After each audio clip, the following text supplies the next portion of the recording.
ಚಪ್ಪಲಿಗೆ ನಾವು ಕೊಡುವಂಥ ಬೆಲೆಯನ್ನು ನಮ್ಮ ಆಹಾರಕ್ಕೆ ಕೊಡ್ತಾ ಇಲ್ಲ. ನಾವು ಆಹಾರ ಪದ್ಧತಿಯಲ್ಲಿ ಕಲ್ಮಶವಾಗಿದೆ. ನಮ್ಮಲ್ಲಿ ಆಹಾರದಲ್ಲಿ ಬದಲಾವಣೆ ಆಗಬೇಕು. ಬದಲಾವಣೆ ಆಗಲಿಲ್ಲ ಅಂದರೆ ನಾವು 100 ವರ್ಷ ಅಲ್ಲ 3 ವರ್ಷಕ್ಕೆ ಸಾಯೋ ಸಂಭವ ಮುಂದಿನ ದಿನಗಳಲ್ಲಿ ಬರ್ಬೋದು. ಈಗ ಕನಿಷ್ಠ ಅಂದರೆ 50ರಿಂದ 60 ವರ್ಷ ಹಾರ್ಟ್ ಅಟ್ಯಾಕ್ ಆಗ್ತಾಯಿದೆ. ಯಾಕೆ? 35ರಿಂದ 45 ವರ್ಷದೊಳಗಿನ ಜನರಿಗೆ ಈಗ ಹಾರ್ಟ್ ಅಟ್ಯಾಕ್ ಆಗ್ತಾಯಿದೆ. ಯಾಕೆ? ಅವರಿಗೆ BP, ಕೊಲೆಸ್ಟ್ರಾಲ್ ಇಲ್ಲದ ಬಲ್ಲದ ಕಾಯಿಲೆಗಳಿದೆ. ಆದರೆ ನಾವು ಒಂದು ಚಪ್ಪಲಿಗೆ ನಾವು ಕೊಡುವಂಥ ಬೆಲೆಯನ್ನು ನಮ್ಮ ಆಹಾರಕ್ಕೆ ಕೊಡ್ತಾ ಇಲ್ಲ. ನಾವು 1000 ರೂಪಾಯಿ ಕೊಟ್ಟು ಚಪ್ಪಲಿ ಹಾಕ್ತೀವಿ, ಆದರೆ 100 ರೂಪಾಯಿ ಕೊಟ್ಟು ಒಂದು ಆಹಾರ, ಒಂದು ಹಣ್ಣು ತಿನ್ನಲಿಕ್ಕೆ ಹಿಂದೆ ಮುಂದೆ ನೋಡ್ತೀವಿ. ಯಾಕೆ? ನಮ್ಮ ಜನರ ಕಣ್ಣಿಗೆ ಕಾಣೋದಿಲ್ಲ ಅದು. ಇದಾದರೆ ಮೈ ಮೇಲೆ ಬಟ್ಟೆ ಹಾಕೊಂಡಾಗ ಜನಗಳಿಗೆ ಕಾಣುತ್ತೆ, ಶೋ ಕೊಡ್ತೀವಿ. ಆದರೆ ನಮ್ಮ ಆರೋಗ್ಯವನ್ನು ಕೆಳಮಟ್ಟಕ್ಕೆ ತಗೊಂಡು ಹೋಗ್ತಾ ಇದ್ದೀವಿ. ತಿನ್ನುವ ಆಹಾರ ಪದ್ಧತಿಗೆ ಯಾರೂ ಇಲ್ಲ. ಮೂಗಿಗೆ ವಾಸನೆ ಅಂದರೆ ಸ್ಮೆಲ್ ಬಂದರೂ ಸಾಕು, ಅಲ್ಲಿಗೆ ಮುತ್ತಿಗೆ ಹಾಕಿ ತಿಂತೀವಿ. ಅದರಲ್ಲಿ ಕೆಮಿಕಲ್ ಜಾಸ್ತಿ ಇರುತ್ತೆ, ಅದು ಯೋಚನೆ ಮಾಡೋದಿಲ್ಲ. ಆದರೆ ಸಿರಿಧಾನ್ಯ ತಿಂತಾರೆ. ಎಷ್ಟು ಜನ ಇದ್ದಾರೆ ಸಿರಿಧಾನ್ಯದು? ಹಿಂದಿನ ಕಾಲದಲ್ಲಿ 100 ವರ್ಷ ಬದುಕಿದ್ರು. ಯಾಕೆ ಗೊತ್ತುಂಟಾ? ಸಿರಿಧಾನ್ಯ ತಿಂತಿದ್ರು ಅವರು. ಈಗ ಯಾರು ತಿಂತಿದ್ದಾರೆ? ಸಿರಿಧಾನ್ಯ ಅಂದರೆ ಏನು ಅಂತಲೇ ಗೊತ್ತಿಲ್ಲ ಇವತ್ತಿನ ಜನಗಳಿಗೆ. ಸಿರಿಧಾನ್ಯ ಅಂದರೆ ಸಿರಿಧಾನ್ಯನಾ ಅಂತ ಬಾಯಿ ನೋಡ್ತಾ ಇರ್ತಾರೆ. ಅಂತಹ ಕಾಲ ಬಂದಿದೆ. ಸಿರಿಧಾನ್ಯ ಅದು ಸಾವಯವ ಗೊಬ್ಬರ. ಅಂದರೆ ಸಾವಯವ ಅಂದರೆ ಏನು? ಮಾರ್ಕೆಟಲ್ಲಿ ಕೆಮಿಕಲ್ ಸಿಗುತ್ತೆ, ತಂದು ಹಾಕ್ತೀವಿ, 3 ತಿಂಗಳಿಗೆ ಹಣ್ಣಾಗುತ್ತೆ, ನಾವು ತಿಂತೀವಿ. ಈಗ ಸಿರಿಧಾನ್ಯಗಳ ಹೆಸರೇ ಗೊತ್ತಿರಲ್ಲ ಯಾರಿಗೂ. ಇದು ನವಣೆ, ಸಜ್ಜ, ಅರಕ, ಉದಲು, ಕೊರಲೆ, ಬರಗು, ಹಾಗಂದ್ರೆ ಬಾಯಿ ಬಿಟ್ಕೊಂಡು ನೋಡ್ತಾರೆ ಇವತ್ತಿನ ಕಾಲದಲ್ಲಿ ಜನರು. ಅದೆಲ್ಲ ಅನ್ನ ಮಾಡಿ ತಿನ್ನುವ. ನಾವು ಅಕ್ಕಿ ಹಾಗೆ ಅಂತೀವೋ ಅದೇ ಥರ ಬರಗು, ನವಣೆ, ಸಜ್ಜೆ, ಉದಲು, ಕೊರಲೆ, ಬಾರ್ಲಿ ಇವೆಲ್ಲ ಇದಾವಲ್ಲ, ಇದು ಆರೋಗ್ಯಕ್ಕೆ ಉತ್ತಮವಾದ ಹಿಂದಿನ ಕಾಲದಿಂದಲೂ 100 ಸಾವಿರಾರು ವರ್ಷಗಳಿಂದಲೂ ತಿಂತ ಬಂದಿರುವಂತಹ ಆಹಾರ ಧಾನ್ಯಗಳು. ಇವುಗಳನ್ನು ನಾವು ಯಾವತ್ತೂ ಬಿಡಬಾರ್ದು. ನಮ್ಮ ಆರೋಗ್ಯ ನಮ್ಮ ಕೈಲಿದೆ. ನಮ್ಮ ಆರೋಗ್ಯ ನಮ್ಮ ಕೈಲಿದೆ ಬಿಟ್ಟರೆ ಬೇರೆಯವರ ಕೈಲಿ ಇಲ್ಲ. ನಾನು ಹೇಳ್ತೀನಂತಲ್ಲ, ನೀವು ತಿಂದು ಆ ನಂತರ 100 ದಿನ ಅಲ್ಲ, 200 ದಿನ, 300 ದಿನ ಅಲ್ಲ, 1-3 ವರ್ಷಕ್ಕೆ ಸತತವಾಗಿ ನೀವು ಸಿರಿಧಾನ್ಯಗಳನ್ನು ಅಥವಾ ತಿಂದು ಮಾರ್ಕೆಟಿಂದಾರು ತನ್ನಿ, ನೀವೇ ಮನೇಲಿ ಮಾಡ್ಕೊಂಡಾರು ತಿನ್ನಿ. ಸಿರಿಧಾನ್ಯಗಳನ್ನು ಕಂಪಲ್ಸರಿ ತಿಂದಾಗ ನಿಮ್ಮ ದೇಹದಲ್ಲಿ ಬದಲಾವಣೆ ಆಗ್ತದಲ್ಲ, ಆವಾಗ ನೀವೇ ಈ ರೀತಿಯಾಗಿ ಒಂದು ವಿಡಿಯೋ ಮಾಡ್ತೀರಾ, ನೀವೇ ಜನಗಳಿಗೆ ಪ್ರಚಾರ ಮಾಡ್ತೀರಾ. ಇದನ್ನು ಹಣಕ್ಕಾಗಿ ಯಾರು ಮಾಡ್ತಾರೋ ಅದು ಜಾಸ್ತಿ ದಿನ ಉಳಿಯುವುದಿಲ್ಲ. ಜನರ ಆರೋಗ್ಯಕ್ಕಾಗಿ ಯಾರು ಒಂದು ಸಂಸ್ಥೆ ಸ್ಥಾಪನೆ ಮಾಡ್ತಾರೋ ಅದು 100 ಕಾಲ, 1000 ಕಾಲ ಅದನ್ನು ಉಳಿದುಕೊಂಡು ಹೋಗುವಂಥ ಸಂಭವಗಳು ಜಾಸ್ತಿ ಇರುತ್ತೆ. ವಾತಾವರಣ ಕೆಡ್ತಿದೆ. ಕಾಲಕ್ಕೆ ಮಳೆ ಇಲ್ಲ, ಕಾಲಕ್ಕೆ ಸರಿಯಾಗಿ ನೋಡ್ತಾ ಇದ್ದೀರಾ. ಪ್ರಕೃತಿ ವಿಪರೀತ, ವಾತಾವರಣ ಎಲ್ಲ ಬಿಸಿ ಆಗ್ತಾ ಇದೆ. ಬಂದ್ರೆ ಮಳೆ ಜಾಸ್ತಿ, ಬಿಸಿಲು ಜಾಸ್ತಿ, ಚಳಿ ಜಾಸ್ತಿ. ಈಗ ಚಳಿಗಾಲದಲ್ಲಿ ಚಳಿ ಇಲ್ಲ, ಮಳೆಗಾಲದಲ್ಲಿ ಮಳೆ ಇಲ್ಲ, ಬೇಸಿಗೆಗಾಲದಲ್ಲಿ ಬೇಸಿಗೆ ಇಲ್ಲ ಅಂತಲ್ಲ, ಬೆಂಕಿಯ ಮಳೆ ಸುರಿತಾ ಇದೆ. ಇದೆಲ್ಲ ಏನು? ನಾವೇ ಮಾಡ್ಕೊಂಡಿರೋದು. ಪ್ರಕೃತಿ ನಾಶ ಮಾಡ್ತಿದ್ದೀವಿ. ಅದನ್ನು ತಡೆಗಟ್ಟಬೇಕು ನಾವು. ನಮ್ಮ ಆರೋಗ್ಯದ ಜೊತೆಗೆ ಬೇರೆಯವರ ಆರೋಗ್ಯನ ಕಾಪಾಡಿಕೊಳ್ಬೇಕು. ಹೇಗಂದರೆ 1 ಕಿಲೋಮೀಟರ್ ನಡ್ಕೊಂಡು ಹೋಗ್ಬೇಕಾದ್ರೆ ನಾವು ಹೊಗೆ ಒಂದು ಚೆಲ್ಲುವ ವಾಹನದಿಂದ, ಹಳೆಯ ಗಾಡಿಯಿಂದ ಅದನ್ನು ಇಂಜಿನ್ ಹೊಗೆ ಬಿಡ್ತಾ ಹೋಗ್ತಿದ್ವಿ. ನಮ್ಮ ಹಿಂದೆ 100 ಜನ ನಡ್ಕೊಂಡು ಹೋಗ್ತಿದ್ದಾರೆ. ಅವ್ರ ಆರೋಗ್ಯ ಹಾಳಾಗ್ತಿದೆ ಅಂತ ಯಾರು ಒಬ್ಬರಾರು ಯೋಚನೆ ಮಾಡಿದ್ದೀರಾ? ಮಾಡ್ತಾನೆ ಇಲ್ಲ. ನಾವೊಂದು ಆರಾಮಾಗಿ ಹೋಗ್ತಿದ್ದೀವಲ್ಲ ಅಂತೇಳಿ ಪಕ್ಕದಲ್ಲಿ ನಡ್ಕೊಂಡು ಹೋಗ್ತಿರ್ತಾರೆ.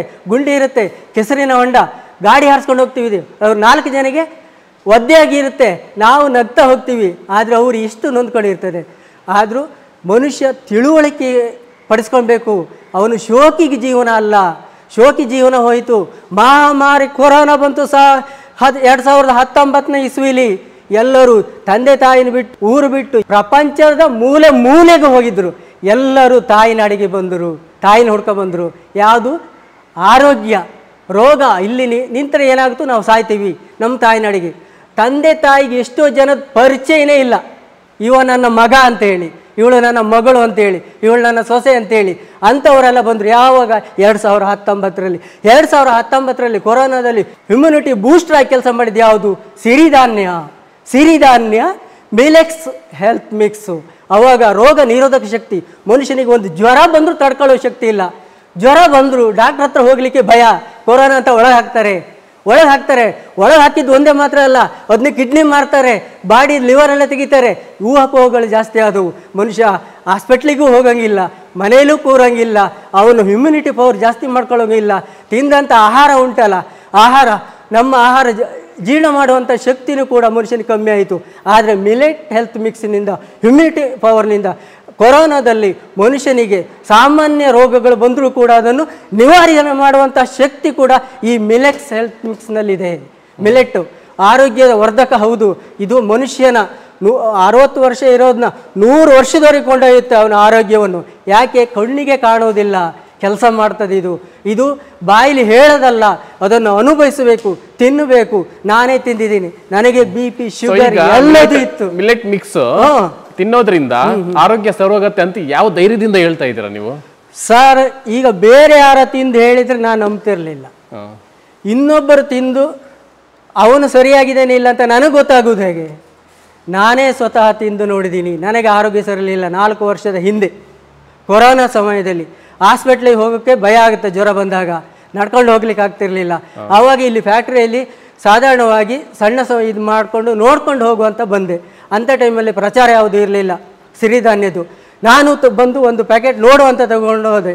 ಅದನ್ನು ನೋಡಿ ನಮ್ಮ ಮಲೆನಾಡಿನ ಹೆಮ್ಮೆಯ ಸಂಸ್ಥೆಯಾದ ಮಲೆನಾಡಿನಲ್ಲಿ ಇಂಥ ಒಂದು ಒಳ್ಳೆ ಆರೋಗ್ಯವರ್ಧಕ ಇದೆ ಅನ್ನೋದು ಮಿಲೆಟ್ ಹೆಲ್ತ್ ಮಿಕ್ಸಿಂದ ಗೊತ್ತಾಯಿತು. ನಾನು ಪ್ರತಿದಿನ ಖಾಲಿ ಹೊಟ್ಟೆಗೆ 2 ಚಮಚ ಇದನ್ನು ಹಾಲಿನಲ್ಲಿ ಬೆರೆಸಿ ಕುದಿಸಿ ಸಕ್ಕರೆ ಹಾಕಿದಿತ್ತು. ಅದನ್ನು ಉಪ್ಪು ಹಾಕಿ ಬಿಸಿನೀರಲ್ಲಿ ಕಾಯಿಸಿ ಕುಡಿದೆ. ಆಮೇಲೆ ಕ್ರಮೇಣ ನಂತರದಲ್ಲಿ ಹಾಲು ಹಾಕಿ ಅದನ್ನು ಕುದಿಸಿ ಕುಡಿಯಲು ಶುರು ಮಾಡಿದೆ.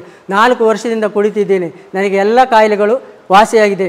ಕೈಕಾಲು ಗಂಟು ನೋವು, ಮಂಡಿ ನೋವು, ಸೊಂಟ ನೋವು ಹಿಡಿದು ಪ್ರತಿಯೊಂದು ಗ್ಯಾಸ್ಟ್ರಿಕ್ ಆಗಲಿ ಎಲ್ಲದೂ. ನೀವು ಈ ಕಂಪ್ನಿಯಲ್ಲಿ ಕೆಲಸ ಮಾಡ್ತಾ ಇದ್ದೀರಾ, ಅದಕ್ಕೋಸ್ಕರ ಚೆನ್ನಾಗಿದೆ ಅಂತ ಹೇಳ್ತಾ ಇದ್ದೀರಾ ಅಂತ ನಾನು ಹೇಳ್ತೀನಿ. ಅದಕ್ಕೆ ನಿಮ್ಮ ಉತ್ತರ ಏನು? ಸರ್, ಕಂಪನಿ ಬರಬೇಕಿದ್ರೆ ಮುಂಚೆನೇ ಈ ಪೌಡರ್ ಯೂಸ್ ಮಾಡಿದ್ದೀನಿ ನಾನು.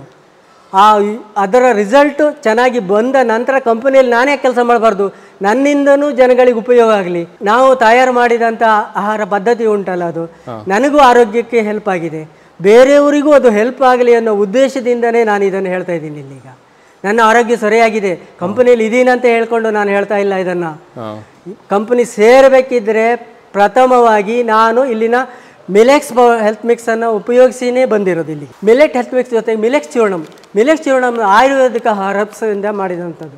ಆಯುರ್ವೇದಿಕ ಹರ್ಬ್ಸ್ 18 ಹರ್ಬ್ಸ್ಗಳನ್ನು ಹಾಕಿ ಮಾಡಿರುವಂಥದ್ದು. ಇದು ಆರೋಗ್ಯ ಅಮೃತ ಚೂರ್ಣಂ ಅಂತ ಹೇಳಿ. ಅಶ್ವಗಂಧ ಇದೆ. ಇದು ಅಶ್ವದ ಪವರು, ಕುದುರೆ ಶಕ್ತಿ ಅಂತ ಕೇಳಿರ್ಬೋದು ನೀವು. ಅಶ್ವದ ಶಕ್ತಿಯ ಉಳ್ಳಂಥ ಅಶ್ವಗಂಧವನ್ನು ತಿಂದರೆ ನಾವು ಮನುಷ್ಯನು ಕೂಡ ಕುದುರೆಯ ಒಂದು ಶಕ್ತಿಯನ್ನು ಪಡೆಯುವಂಥ ಸಾಧ್ಯತೆ ಇರುತ್ತೆ. ಮತ್ತು ಅವನಿಗೆ ಕೆಲವಾರು 108 ಕಾಯಿಲೆಗಳನ್ನು ನಿವಾರಣೆ ಮಾಡುವ ಶಕ್ತಿ ಕೂಡ ಈ ಅಶ್ವಗಂಧದಲ್ಲಿದೆ. ಇದು ಜ್ಯೇಷ್ಠ ಮಧು ಅಂತಾರೆ. ಜ್ಯೇಷ್ಠ ಮಧು ಗೊತ್ತು?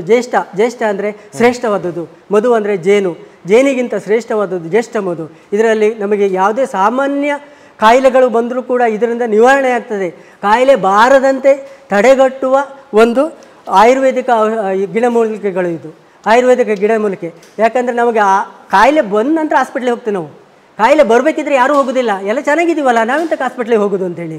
ಆ ಕಾಯಿಲೆಯನ್ನು ತಡೆಗಟ್ಟುವ ಉದ್ದೇಶದಿಂದ ಈ ರೀತಿ 18 ಚೂರ್ಣಗಳನ್ನು, ಗಿಡಮೂಲಿಕೆಗಳನ್ನು ಹಾಕಿ ಆರೋಗ್ಯ ಅಮೃತ ಚೂರ್ಣವನ್ನು ಮಾಡ್ತಿದ್ದೀವಿ. ಇದು ಎಲ್ಲದನ್ನು ಸೇರಿಸಿ ಸಿರಿಧಾನ್ಯದ ಮಿಲೆಕ್ಸ್ ಪೌಡ್ರ್ ಮಾಡಿರ್ತೀವಿ. ಯಾಕಂದರೆ ಈ ಗಂಟು ನೋವಿಗೆ ಉಪಯೋಗಿಸ್ತಾರೆ. ಅಗಸೆ ಬೀಜ ಕ್ಯಾಪ್ಸಲ್ ಅಂತ ಬರುತ್ತೆ.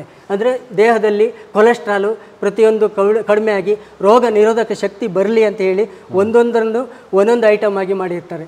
ಆದರೆ ನಾವು ಎಲ್ಲವನ್ನು ಸೇರಿಸಿ ಸಮ ಪ್ರಮಾಣದಲ್ಲಿ ಮನುಷ್ಯನ ಆರೋಗ್ಯಕ್ಕೆ ಎಷ್ಟು ಬೇಕೋ ಅಷ್ಟನ್ನು ಹಾಕಿ ಪ್ರತಿಯೊಂದು ಧಾನ್ಯಗಳನ್ನು ಹಾಕಿ ನೋಡಿ. ಕೊರಲೆ ಇದೆ ಮತ್ತು ಇದು ನೋಡಿ, ಈ ನವಣೆ, ಸಜ್ಜೆ, ಅಗಸೆ, ಕೊರಲೆ, ಉದಲು, ಇದು ನೋಡಿ ಹೆಸರು ಕಾಳಿದೆ. ಪ್ರತಿಯೊಂದು ಧಾನ್ಯ ಸೇರಿ 30 ಧಾನ್ಯಗಳ ಮಿಶ್ರಿತವಾಗಿದೆ ನಮ್ಮ ಮಿಲೆಕ್ಸ್ ಹೆಲ್ತ್ ಮಿಕ್ಸ್.